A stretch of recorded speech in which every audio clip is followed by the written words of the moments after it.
Olá,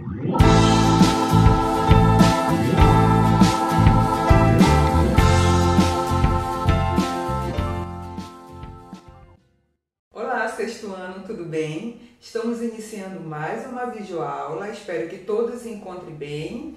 Então vamos lá para o nosso assunto?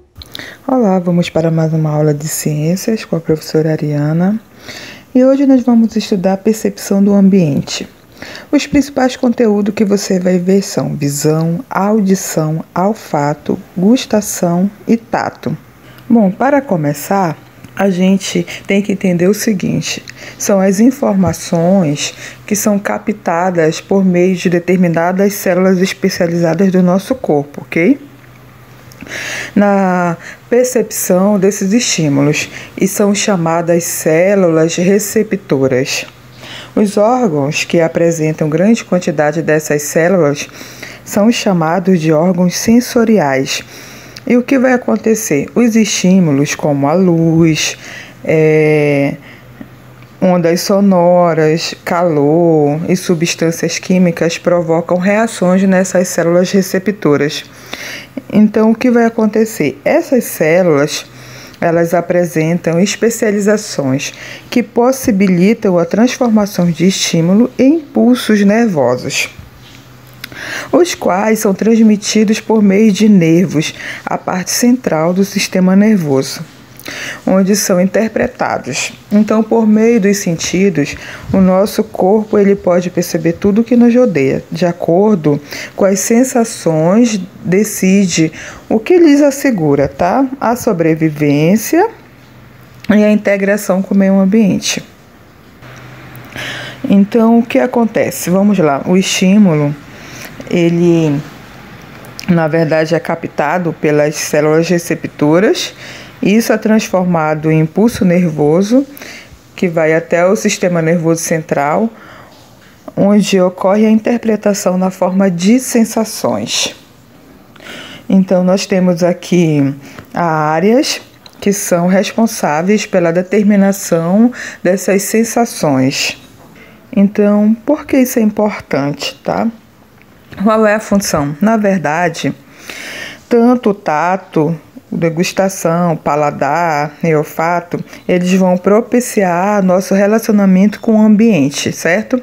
Bom, por exemplo, no caso da visão. Como vai acontecer? Vamos lá. Até para ler esse texto que você está observando aí, é necessário que você enxergue as letras representadas e interprete a organização delas. Além da leitura desse texto, a visão também nos permite observar o que está ao nosso redor, interagir com o ambiente, perceber situações de emergência, de perigo, entre outras importâncias. Na verdade, os olhos são órgãos sensoriais relacionados com a visão, pois apresentam células receptoras capazes de perceber os estímulos luminosos do ambiente. Então, para entender como os olhos auxiliam a nossa percepção da luz, precisamos primeiro entender a estrutura dos olhos, ok? Então, observe a imagem do olho humano. Então, ele tem na sua constituição a esclera, que é a parte do olho, tá? Do olho branco, a coroide, que é a membrana interna, rica em vasos sanguíneos, que forma a íris também. A íris é a parte colorida do olho. Ela tem um orifício central, que é a pupila. A íris, ela aumenta e diminui de tamanho. Nós temos também a retina, que detecta os raios luminosos, as sinais nervosos e forma as imagens, tá? E nós temos o cristalino, que é a nossa lente, né? Ela é biconvexa e orienta a passagem dos raios até a retina. E nós temos o humor vítreo, que é gelatinoso, e o humor aquoso, que na verdade é um líquido que ele fica entre a córnea e a íris. Nós temos também os cílios, que dificultam a entrada de partículas como poeira. Nós temos também os supercílios, também chamado de sobrancelhas, e impedem que o suor, quando escorre no rosto, entre nos olhos.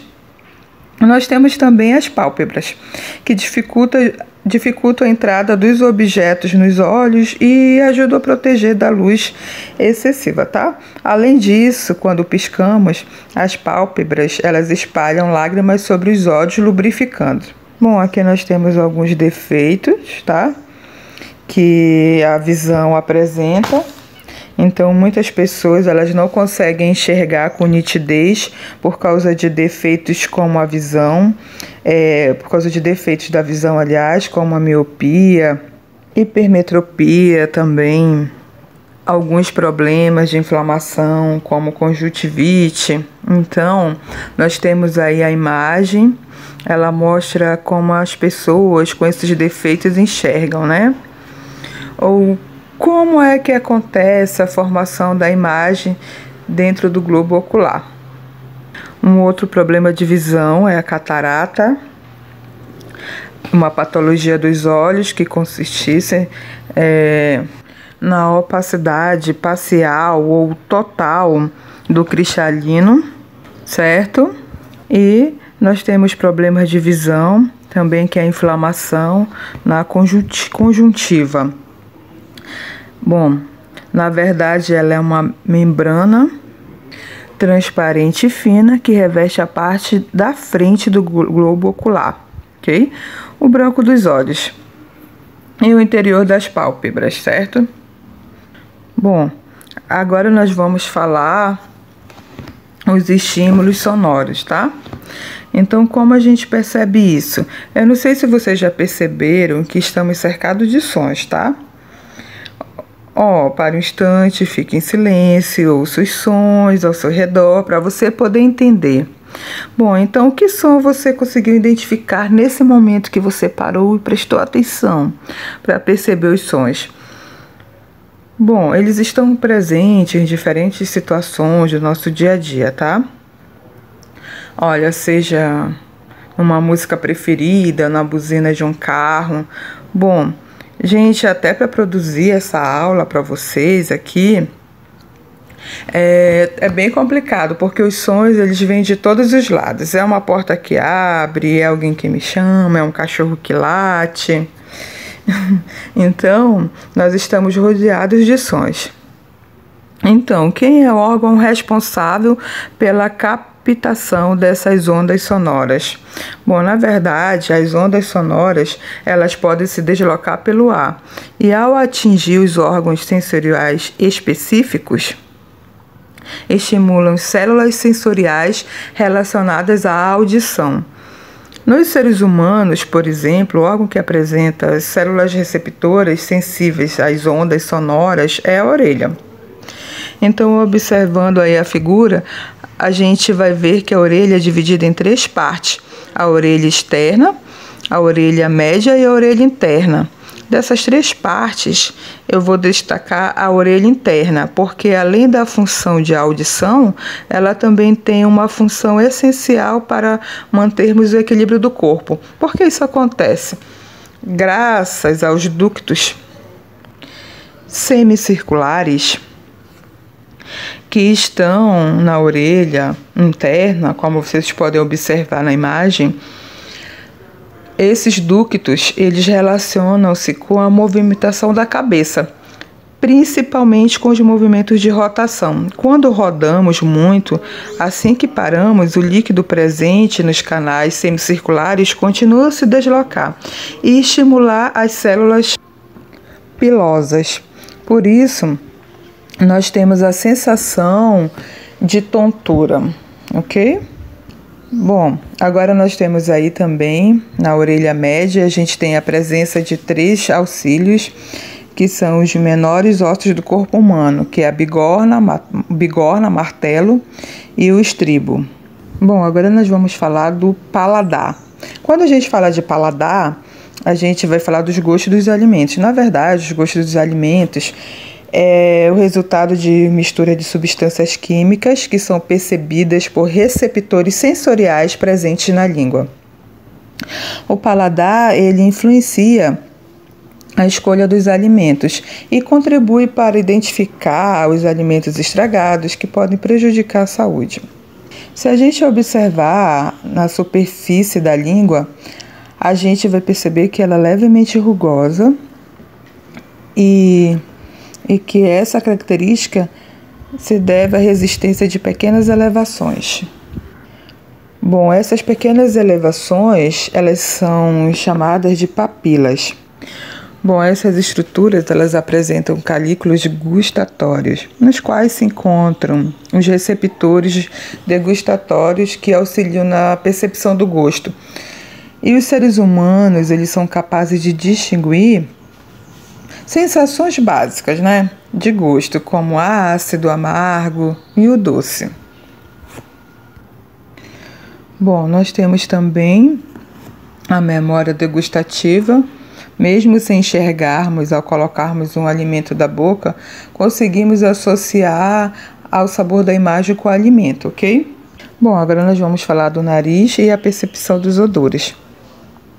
Então, substâncias químicas dissolvidas no ar, quando respiramos, elas são percebidas por meio de receptores sensoriais presentes no nariz. Embora o olfato de outros animais, como o cão, seja mais aguçado que do ser humano, bom, para nós esse sentido é muito importante, pois nos auxilia a identificar substâncias que possam causar danos à nossa saúde. Bom, mas isso antes mesmo de termos contato com elas. Então, o que nós temos aqui na imagem? Nós temos as células receptoras, tá? Que a gente está vendo aí em destaque, são células sensoriais olfativas. Elas estão presentes na porção superior da cavidade nasal. Nessa cavidade ocorre a produção de muco, que umedece a região e dissolve as partículas do odor inalado. As células receptoras olfatórias, elas ficam em contato com esse muco e quando as substâncias químicas dissolvidas nelas quando elas se ligam às células receptoras, elas geram um impulso nervoso que é encaminhado aos nervos olfatórios e o bulbo olfatório. Os impulsos nervosos seguem para outras áreas onde os cheiros são identificados e interpretados, ok? Bom, então nós temos aí cheiro de bolo saindo do forno, gosto e odor de alimentos. Então, essas situações podem ocorrer no nosso dia a dia, né? Então, isso é possível porque eles possuem substâncias químicas que estimulam os receptores presentes no nariz e na cavidade bucal. Tanto o olfato quanto o paladar nos permitem identificar estímulos químicos no ambiente, o que pode, inclusive ajudar a proteger o organismo.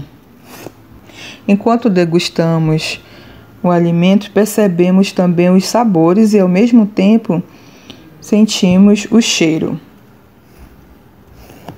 Slide 18. Então, por final, não menos importante, né? Nós temos o tato, né? Que é o órgão das percepções táteis. E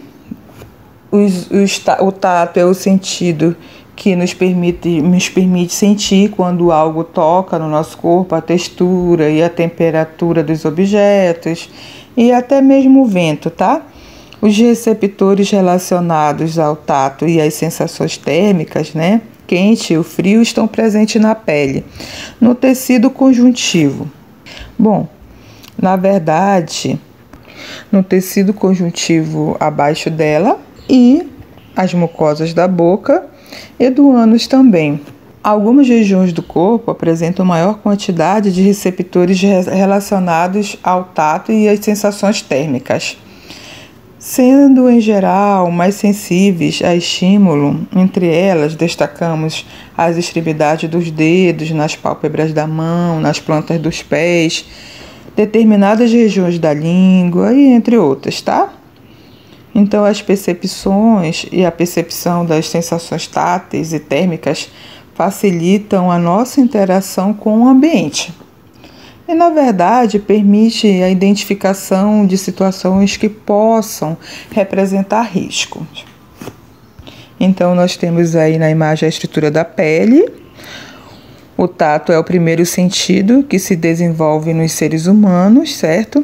e é pelo tato que sentimos as propriedades dos corpos físicos, sua dureza, a textura. A pele também tem como função ser um isolante térmico, proteção, ao equilíbrio hídrico também. E, na verdade, ela é rica em receptores sensoriais. Áreas com maior sensibilidade, nas regiões mais sensíveis, há maior quantidade de receptores táteis, ok? Bom, então resolva a atividade da página 64, questão 1 e 2, página 65, questão 3, 4 e 5, e página 71, questão 1, 2, 3 e 4. Bom, então é isso. Espero que todos tenham compreendido o assunto e não esqueçam de fazer atividade para fixarmos o assunto, ok? Até a próxima aula!